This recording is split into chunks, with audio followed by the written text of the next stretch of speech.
I never thought I'd hold a grudge, but the HOA broke me. At first, I was fine with their rules. It felt like they cared about the neighborhood.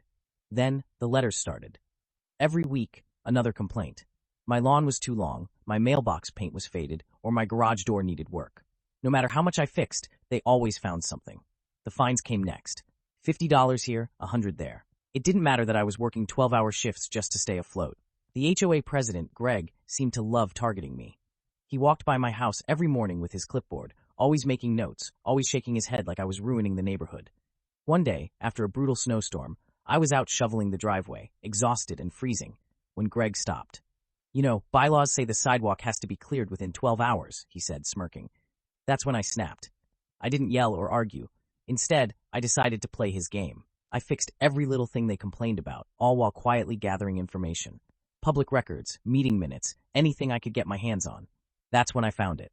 Greg had been skimming money from the HOA budget for years. Fake landscaping contracts, inflated maintenance fees, even the fines he handed out. It was all there in black and white. I waited for the next HOA meeting.